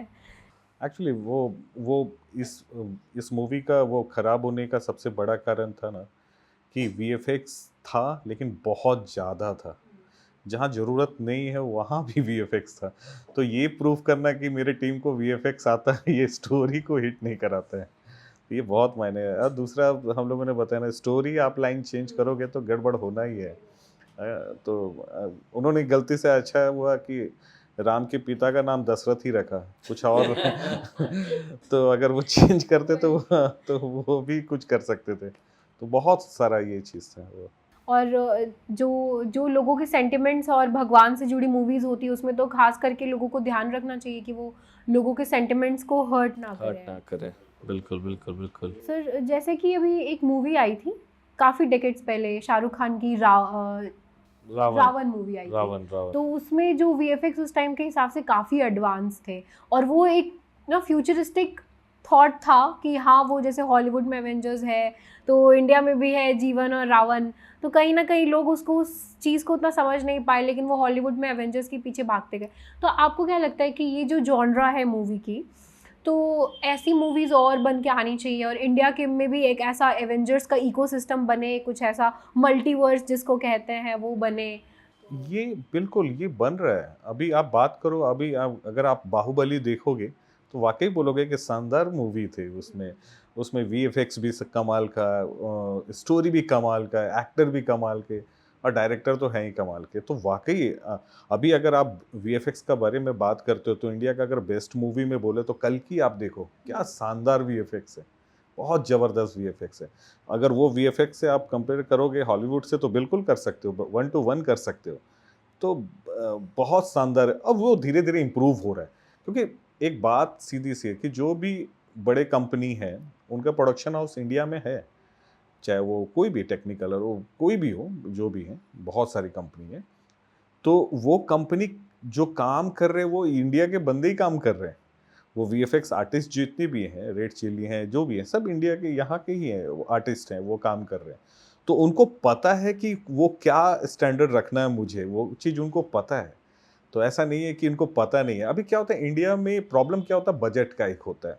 और जैसे हम लोग ने बात किया ना कि हमारा एक पाइपलाइन होता है इंडियन मूवी में, वो लेवल इसलिए नहीं आता है क्योंकि हमने प्री प्रोडक्शन पे ज़्यादा वर्क नहीं करते हैं, हम सीधा प्रोडक्शन पे जाते हैं। जितना ज़्यादा प्री प्रोडक्शन करेंगे उतना बेहतर स्टोरी बनकर आएगा, उतना बेहतर एनिमेशन होगा। आप देखोगे हॉलीवुड की मूवी में प्रोडक्शन से पहले उनका 1.5 साल, 2 साल, 3 साल तक प्री प्रोडक्शन होता है। वो पूरा स्केच करते हैं, वो सारा सीन 2D में पूरा निकाल लेते हैं, तब वो 3D में स्टार्ट करते हैं। लेकिन हमारे यहाँ वो प्रोड्यूसर जो हैं वो बजट नहीं निकालेंगे कि प्री प्रोडक्शन में आप इतना लगाओ, नहीं, सीधा प्रोडक्शन स्टार्ट करो। तो ये कमी हो रहा है। अब धीरे धीरे ये चेंज हो रहा है, तो आगे चेंज होगा ये सारा कुछ। तो इन सब चीज़ों में तो खैर वो जो वेस्ट है वो काफ़ी थोड़ा टेक्नोलॉजिकली एडवांस है। जैसे कि कुछ मूवीज़ है वहाँ की जो मतलब एक इंसान को ना मजबूर कर देती है कि वो उस जोन में सोचने लग जाए। जैसे कि हैरी पॉटर सीरीज़ हो गई, तो बच्चे उसको देख करके लगता है कि I also wish to be a part of a wizard world, I wish कि मैं भी एक विज़र्ड होती, हॉगवर्ट्स जैसा कुछ रियल होता। लोग बहुत फैसिनेट होते हैं। तो आई विश कि इंडिया में भी कुछ ऐसे प्रोजेक्ट्स बने जो लोग सोचे, हॉलीवुड की तरफ ना जाए बल्कि एक बॉलीवुड में ही एक मल्टीवर्स क्रिएट हो जाए। तो सर क्या आपको ब्रीचेस लगता है कि क्यों हम पीछे रह जा रहे हैं इन सब चीज़ों से? पहला तो हम लोगों ने बोला ना कि हमें जो हमारा जो कमी है वो तो आपको बताया ना, प्री प्रोडक्शन, बजट, ये सब बताया। जिस दिन अभी क्या है कि हमारे अभी अच्छे डायरेक्टर भी है ना, राजा मौली हैं जो बहुत अच्छे डायरेक्टर, वो वीएफएक्स को कितना इम्प्रूव करके वो सोचते, वो एक्चुअली वीएफएक्स खुद आर्टिस्ट भी है वो अपने आप में, क्योंकि उनको पता है कि मुझे इस सीन में कहाँ पे क्या फिट करना है, क्या ग्रीन स्क्रीन लगेगा, कहाँ पे क्या लगेगा, उनको पूरा पता है वो चीज़। लेकिन क्या होता है ना कि ये जो मूवी बनती है ना, ये मूवी बहुत बड़ा मायने रखता है कि आपके पास बजट क्या है। अगर हमारा बजट अगर अच्छा है तो हम वो लेवल पर जा सकते हैं। जैसे हम जा रहे हैं, धीरे-धीरे अच्छा कर रहे हैं। लेकिन अगर हमारा बजट ही हमारे पास नहीं है, तो फिर हम वहाँ तक पहुँचने में हमको बहुत कठिनाई होता है। क्योंकि वाक़ई में प्री-प्रोडक्शन में बहुत ज़्यादा खर्च होता है। आप जब पहले पेपर वर्क और ये सब करते हो ना, आपका टाइम 2 साल, 3 साल देना बहुत एक अब डायरेक्टर जो है अभी उनको क्या चाहिए, अभी आपने बोला रील का ज़माना है, फटाफट चाहिए, फटाफट। मतलब अभी मूवी 6 महीने में कंप्लीट करो, बजट कम है, उसको कंप्लीट करो, प्रॉफिट लो। तो जिस दिन उस तरह के हमारे पास सोचने वाले इंसान हो जाएँगे ना कि चलो लाइफ में एक ही मूवी बनाना है, लेकिन वो सबसे दमदार होगा, तो वो शानदार मूवी बना सकते हैं, क्योंकि यहाँ पे बहुत कुछ है इंडिया में। ऐसा नहीं है कि वो लेवल पे नहीं जा सकते, वो जा सकते हैं, लेकिन वैसा सोचने वाला इंसान कम है। तो वो जिस दिन आएँगे वो बनाएँगे। बिल्कुल, बिल्कुल सर, कहीं ना शुरुआत यहीं से हो, फोकस सिनेमैटिक से हो, चंदन सर से हो। हाँ, जी बजट सर, इससे मैं आपसे एक सवाल पूछना चाहूँगी कि अगर मैं आपको दे दूँ एक budget, unlimited budget for things, तो सर आप किस जॉनर की चीज़ों को क्रिएट करना चाहेंगे, या फिर क्या ऐसा रहेगा जो आप मैं ये करूँगा? देखिए, सबसे पहले तो मैं उस चीज़ पे जाऊँगा कि कुछ पब्लिक को हिट करे, टच करे, और ले माइट भी ऐसा भी हो सकता है कि जो आज का जो रील बन रहा है उसके ऊपर मैं एक वेब सीरीज़ बना दूँ रील के ऊपर, ठीक है। या फिर क्योंकि इस तरह का जो बनाने पे क्या है ना कि जो भी बच्चे अगर बना रहे हैं रील, जो ऑलरेडी रील है, उसको देखेंगे तो और इंस्पायर होंगे, क्योंकि उसमें डेफिनेटली आपको पॉजिटिव नेगेटिव दोनों दिखेगा, क्योंकि ये कुछ ना कुछ रहता ही है। तो शायद मैं उस पर बना दूँ। और बात रहा अनलिमिटेड बजट का, तो मैं डेफिनेटली उसको कॉस्ट कटिंग करके अपने पे रखूँगा, जो बाकी जो दिया है वो अपने पास रख लूँगा। Very clever of you sir. Sir, जैसा कि हम लोग जानते हैं कि अगर कोई भी प्रोजेक्ट हमें बड़े पर्दे पर दिखता है, तो उसके पीछे बहुत एक जो इकोसिस्टम होता है, हर एक छोटी से छोटी चीज़ कंट्रीब्यूट करती है उस चीज़ के लिए। तो अगर मैं बात करूँ गुलदस्ता की, तो गुलदस्ता के पीछे की जो चीज़ें हैं, बिहाइंड द सीन्स है, तो आप लोग किनको शॉर्ट आउट देना चाहेंगे कि हाँ, उनका एक बहुत ही अच्छा कंट्रीब्यूशन रहा? क्योंकि जितने एक्टर्स किसी भी प्रोजेक्ट को सक्सेसफुल कराने में कंट्रीब्यूटिंग एलिमेंट होते हैं, वैसे ही जो बिहाइंड द सीन पर्दे के पीछे के जो लोग होते हैं, उनका भी बहुत ही ज़्यादा सपोर्ट होता है। तो सर, गुलदस्ता के पीछे के लोग कौन हैं? दो देखिए, चेहरे तो यही हैं मौजूद हमारे बीच। देखिए मैं सभी को दूंगा, ठीक है, बिकॉज मेरे लिए सब बराबर हैं, और हर कोई अपना 100% एफर्ट दिया है। तो मैं उसको ये नहीं कर सकता हूँ कि वो पहला है या दूसरा है, वो हर एक इक्वल है, चाहे वो स्पॉट बॉय हो, चाहे वो मेकअप आर्टिस्ट हो, चाहे वो कोरियोग्राफर हो, या वो पानी लाने वाला कोई हो, हर बराबर है, क्योंकि वो हर कोई मेहनत करके लाया है। तो for me everyone is equal. Behind the scene में सबको इक्वल, सबको साथ काम किए, सबको मिलके काम किया, और सबको मेहनत काम किया। बिल्कुल, जैसे अभी हम लोग गुलदस्ता में अगर आप देखो ना, तो आप देखोगे कि 5-6 कैरेक्टर ही दिखते हैं, है ना? लेकिन यकीन मानो 5-6 कैरेक्टर के पीछे बहुत कैरेक्टर होते हैं। अब जैसे मैंने बोला स्टोरी बोर्ड आर्टिस्ट, हमारे जो फैकल्टी हैं उन्होंने पूरा बहुत मेहनत किया स्टोरी बोर्ड में। यकीन मानो बनने के बाद भी हमारे बच्चे जो हैं, जो मैक रांची के जो स्टूडेंट हैं, उन्होंने सारे फ़ोन में वो जब उनके पास मैसेज गया और वो बाहर निकले तो रोड पे खड़े होके उन्होंने सब जो बंदे जा रहे हैं अपने एज के उनको रोका, दिखाया, बोला यार आप लाइक करो, देखो इसको कैसा है। अगर आपको अच्छा लग रहा तो फिर लाइक मारो, नहीं तो मत मारना। तो पर्दे के पीछे वाक़ई बहुत है, सब सारे लोग हैं। और सर ने जैसे बताया ना छोटे-छोटे लोग हैं, मतलब पानी लाने से लेकर मतलब विजय से लेकर सब हैं उसमें। तो 5-6 कैरेक्टर के पीछे आप समझो कि 15 से 20 कैरेक्टर और हैं, जो उनका बैकबोन है। ये है वाक़ई में उनका। सो वाकई जो बिहाइंड द सीन फैक्टर होता है बहुत ही बड़ा कंट्रीब्यूटिंग फैक्टर होता है किसी भी प्रोजेक्ट के लिए। सर अगर मैं आपसे पूछूं कि एक एथिकल सवाल मैं कहूँगी कि जैसे कि अभी पाकिस्तान से, जैसे कि अभी हमने देखा कि टेरर अटैक हुआ है पहलगाम में, Om Shanti to all those who have lost their lives. तो सर कहीं ना कहीं ये एक पहले भी जब पुलवामा के टाइम पे भी हुआ था, उसके पहले भी जो अटैक्स हुए थे, तो हमारी गवर्नमेंट ने वहाँ के आर्टिस्ट को इंडिया में आने के लिए बैन कर दिया था। तो सर इस पे क्या आपका राय है कि मतलब क्या, जैसे कि कुछ लोग कहते हैं कि art has no like boundaries, there should not be any ban, या फिर ये सब क्या मतलब आपका इस पे क्या एक थॉट प्रोसेस है इस चीज़ों पे? सिंपल सा है, मैं तो छोटा सा बात बोलता हूँ। पहले आप एक देश के नागरिक हो, सिटीजन हो, फिर एक आर्टिस्ट हो, डॉक्टर हो, इंजीनियर हो, जो भी हो, पहले तो आप यहाँ हो ना। तो इससे समझौता अगर आप करते हो ना, तो फिर आप आगे भी जो काम करोगे उसमें भी आप कामयाब नहीं होगे। ये सिंपल सी बात है।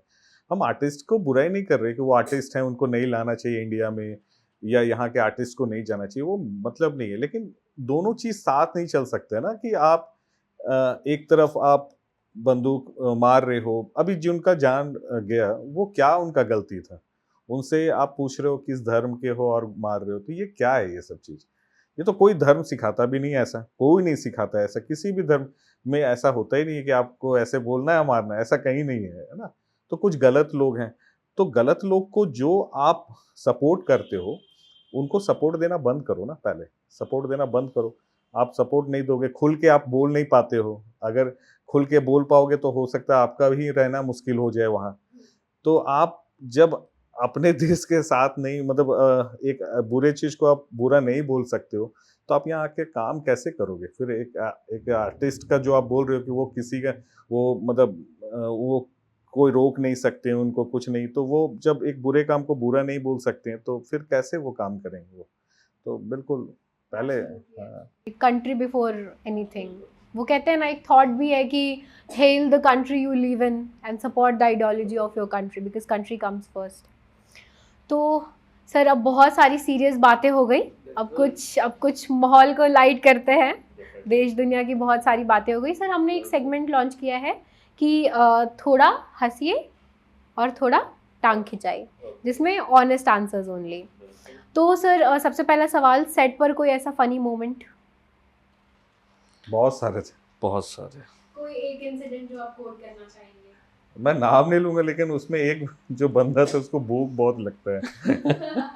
वो अगर सुनेंगे तो वो समझ जाएगी कि किसके बारे में। वो अगर उसको भूख लगा तो वो काम भी नहीं निकलता है, तो उसके लिए पूरा सब तैयार रहते हैं। चाहिए होता था, चाहे खाना हो, चाहे चाय हो, चाहे कुछ तो हो। सारे आर्टिस्ट तैयार रहते थे कि भूख लगा जल्दी खिलाओ, नहीं तो काम नहीं होगा।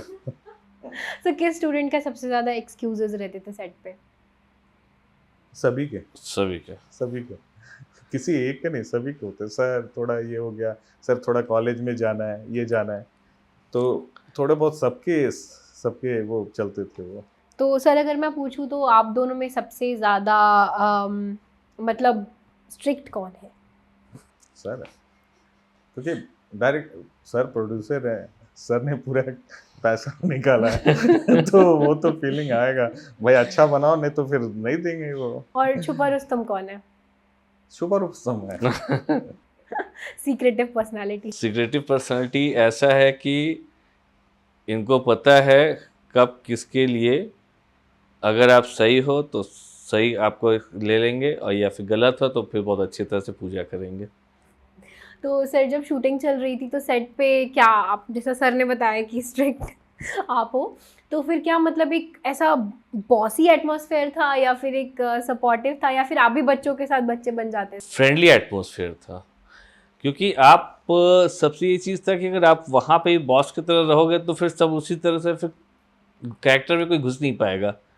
तो यार चलो कर दो यार, कोई दिक्कत ना है, करो यार, अरे क्या हो गया, पानी लाना, चल ले, आप पानी ले आते हो।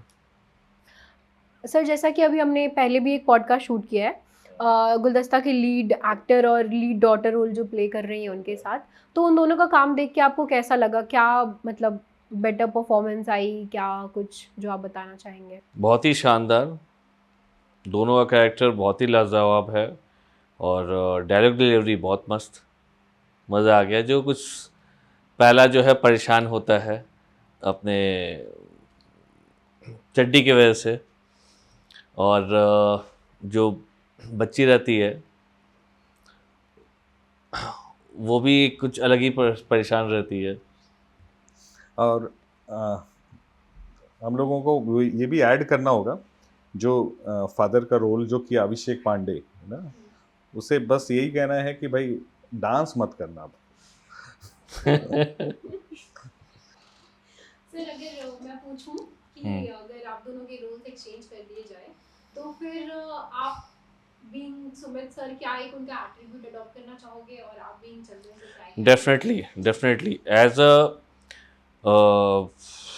एकदम, क्योंकि क्या बोलते हैं, इनका जो पर्सनालिटी है वो मेरे से भी ज़्यादा ट्रेंड है और बहुत बढ़िया है। क्योंकि कभी ऐसा भी होता है कि जब ये कुछ सेट पे या फिर इंस्टीट्यूट में कर रहे हैं तो मैं बैक हो जाता हूँ, भाई I am relaxing, you are the boss, you handle. Answer Sumit sir.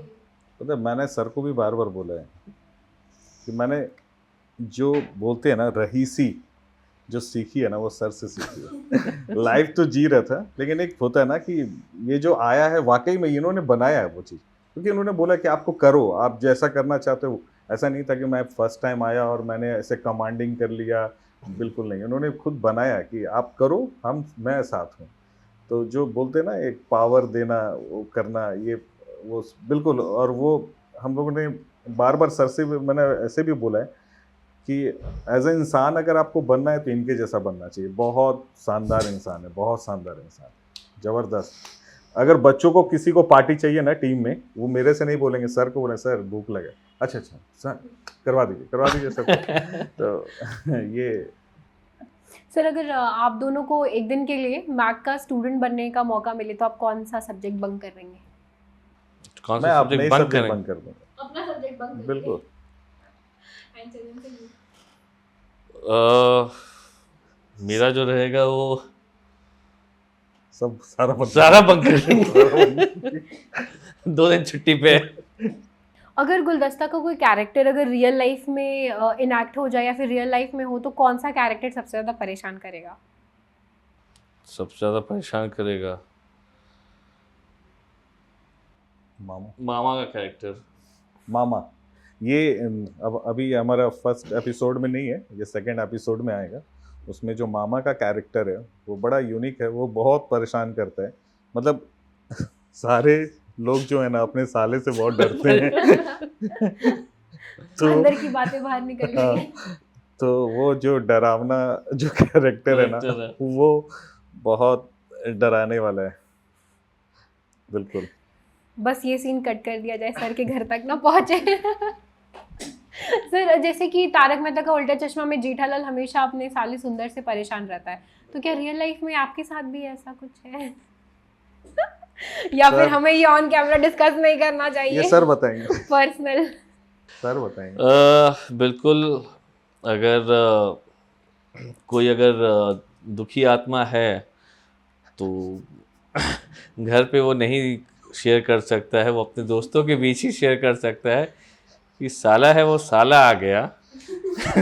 आधा जो था वो परेशान करके चला गया। सर अगर आपको एक दिन के लिए देश का प्राइम मिनिस्टर बनने का मौका मिले, नायक मूवी के जैसे, तो क्या करना चाहेंगे? एक दिन का प्राइम मिनिस्टर बनना चाहूँगा तो बनूंगा, तो फिर क्या करना चाहूँगा? पाकिस्तान को इंडिया में मिला लेंगे। Nice one, even I want to. Pakistan को हो गया, इंडिया में आ जा। केवल पीओके से थोड़ी चलेगा। ना पूरा पाकिस्तान। बहुत परेशान। वापस आ जाओ, घर बिल्कुल। आ जाओ परदेस से। घर वापसी। घर वापसी घर वापसी करा देंगे। सर गुलदस्ता का कोई एक फनी डायलॉग जो अभी भी आप सोच के हंसते हो, या फिर उसमें कुछ क्रिएटिविटी?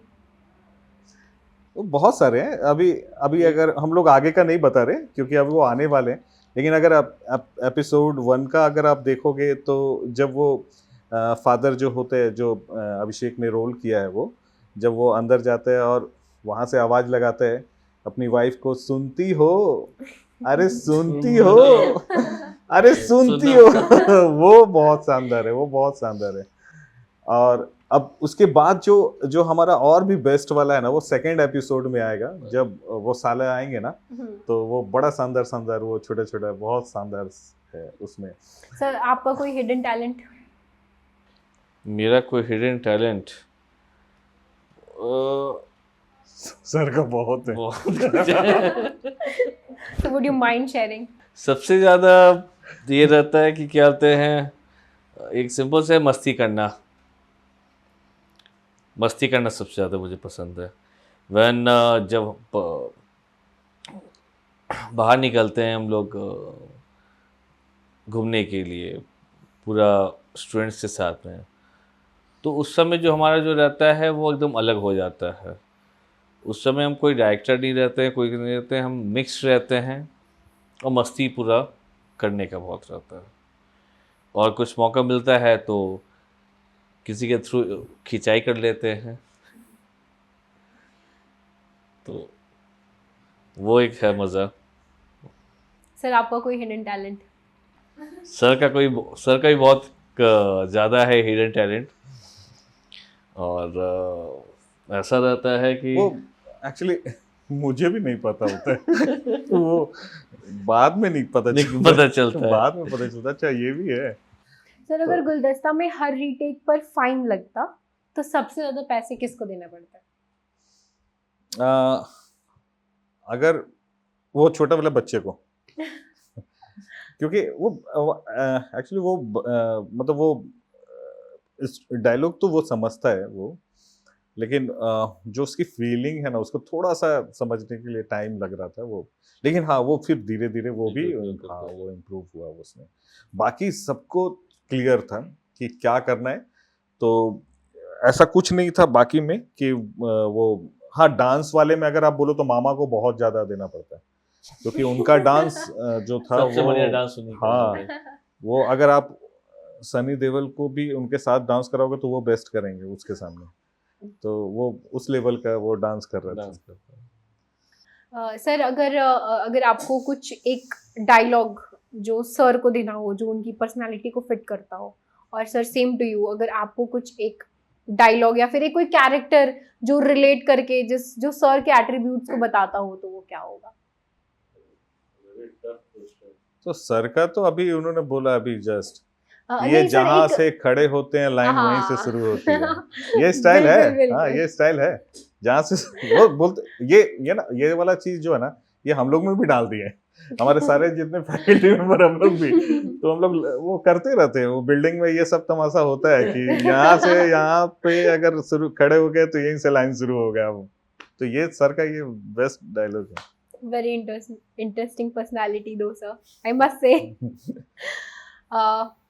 समथिंग ये कि क्या कहते हैं, जो मेरा जो वर्क करने का जो कल्चर है is totally different, because I think कि आप किसी को कॉम्पैक्ट करके मत चलो, ठीक है। गिव देम स्पेस और गिव देम पावर, तो वो लोग अपना काम जो है बहुत अच्छी तरह से करेंगे और बहुत ईमानदारी पूर्वक करेंगे, ठीक है। ये नहीं कि यार ये क्यों नहीं कर रहे हो, अच्छा ऐसे क्यों नहीं, पेपर को ऐसे क्यों, अरे नहीं भैया वो मत कर, आपको जैसे करना है करो, मुझे क्या है भैया रिजल्ट चाहिए और कुछ नहीं। तो आई नीड मतलब रिजल्ट, ठीक है, एक अच्छा रिजल्ट लाओ, बाकी जो करना है कर दो। तो दैट वर्क पे मैं चलता हूँ और इसीलिए सबको उतना रहता हूँ कि भैया जो करना है करो, कोई दिक्कत हमारे नहीं। सेंटर में सबसे अच्छी बात है ना कि सबको फ्रीडम है। अभी काउंसलर है, उनको पता है कि उनको क्या काम करना है, उनका क्या टारगेट है, उनको कैसे कॉलिंग करना है। हम फैकल्टी हैं, हमें पता है कि हमें अच्छा पढ़ाना है नहीं पढ़ाना, सबको अपना वो पता है। तो ये सर ने कभी नहीं बोला कि आप 10 बजे आओ 12 बजे जाओ या ये टाइम, भाई आप आओ अच्छा पढ़ाओ और जाओ, आपको जब लगता है। तो ये जब आपको इस तरह का मिलता है ना इन्वायरमेंट, तो बहुत अच्छा ये क्या होता है कि आप क्रिएटिव मतलब फ्री रहते हो, इस टेंशन से फ्री रहते हो और आप जो भी करते हो वो अच्छा ही निकलता है फिर। तो ये बहुत इंपॉर्टेंट है कि उस ऑर्गेनाइजेशन में थोड़ा सा ये थोड़ा फ्रीडम होना चाहिए, जो कि नहीं होता है बहुत कम मतलब अगर आप बोलो 100 में 1% होंगे जो ऐसा फ्रीडम देते हैं, नहीं तो आप जानते हो कि ये फ्रीडम मिलता नहीं है। तो ये देना चाहिए, क्रिएटिव लोगों को तो खासकर देना चाहिए। So to conclude with, आप गुलदस्ता के व्यूअर्स को और हमारे व्यूअर्स को क्या एक मैसेज देना चाहते हैं, या फिर जो हमारे पॉडकास्ट को देख रहे हैं उनके लिए क्या मैसेज है, या फिर क्या अपॉर्चुनिटीज मैक लेकर है? तो मेरे तरफ से मैंने बताया कि ये हमारा फर्स्ट वेब सीरीज है, और यकीन मानो आप इसको देखोगे तो बहुत ही अच्छा लगेगा। बिल्कुल, आप एक बार जाकर देखो, और आप इसको ऐसा देखो कि इनका पहला वेब सीरीज है, और उस हिसाब से आप उनको जज करो, है ना, ये है ना। और अगर जो भी उसमें थोड़ा कमी है या कुछ भी अच्छा है, वो भी हमको बताओ, शेयर करो, कि नेक्स्ट जब हम बनाएं तो इन सब चीज़ों को हम बेहतर कर पाए। तो प्लीज़ आप जाके देखो, एटलीस्ट हमारे तरफ से ये बहुत ईमानदारी से कोशिश है। और मेरा है कि लाइक पहले आप देखो उसको, और डेफिनेटली जैसे सर ने कहा कि अगर कहीं गलती है तो वहाँ पे आप हमें बताओ, ताकि नेक्स्ट डे हम उसको सुधारें। और सबसे ये चीज़ है कि जब आप देखो ना तो पूरे फैमिली के साथ बैठ के देखो, और कहीं ना कहीं मेरा ये मानना है कि आप अपने फैमिली को ये रिलेट कहीं ना कहीं पॉइंट्स पे करोगे ही करोगे। तो this is the thing about गुलदस्ता। So I would like to say, Guldasta, beautifully presented, beautifully launched, with a great motive, and we all wish you both ki it achieve higher success. So viewers, why are you waiting for? Go watch Guldasta, shower us some love and blessings. And जैसा कि sir ने बोला, ये पहली web series है, तो थोड़ा तो नरमी बरतो और थोड़ा उनको उस हिसाब से जज किया जाए। सर, आप दोनों से बातें करके बहुत ही अच्छा लगा, और आई गेस कि हमारे व्यूअर्स को भी बहुत मज़ा आने वाला है। It was a truly truly truly blasted and very good session. बिल्कुल, बहुत ही thank you Sakshi for calling us on a pod, और हमें भी बहुत ही अच्छा लगा कि यहाँ पे बैठ कर के जो क्वेश्चनियर्स हुआ, और जो आपने जो क्वेश्चंस पूछे उसमें बहुत ही मज़ा आया। एंड वी विश कि क्या बोलते हैं, आप सभी व्यूवर्स को गुलदस्ता पसंद आए, और please do like, subscribe and share to your friends and family. Thank you. It's an honor, sir, calling you both here, thank you. sharing a same stage with you both. Thank you Sakshi. तो दोस्तों, ये था हमारा आज का बेहद ही special episode Johar diaries का, जहां हर कहानी एक याद बन जाती है। और आज हमने जाना गुलदस्ता के पीछे के लोगों की सोच, उनका पैशन और उनका जज्बा। अगर आप भी क्रिएटिव दुनिया से जुड़े हैं या फिर जुड़ना चाहते हैं तो आज का एपिसोड आपको ज़रूर इंस्पायर करेगा। और हाँ, एक और ख़ास बात, गुलदस्ता के लीड एक्टर और लीड डॉटर रोल पर एक डेडिकेटेड पॉडकास्ट ऑलरेडी रिलीज हो चुका है। So don't forget to check out, link ऊपर आई बटन्स में मिल जाएगा, जहाँ पे हमने काफ़ी फ़नी और इंस्पिरेशनल बातें की हैं। And special thanks to our sponsor Ramlakhan developers and co sponsor 1 pixel production, जिन्होंने हमारे पॉडकास्ट को सपोर्ट किया है। और मैं हूँ आपकी होस्ट और दोस्त साक्षी, कहती हूँ आपसे जोहार और अलविदा। मिलते हैं एक नए एपिसोड में नई कहानी के साथ।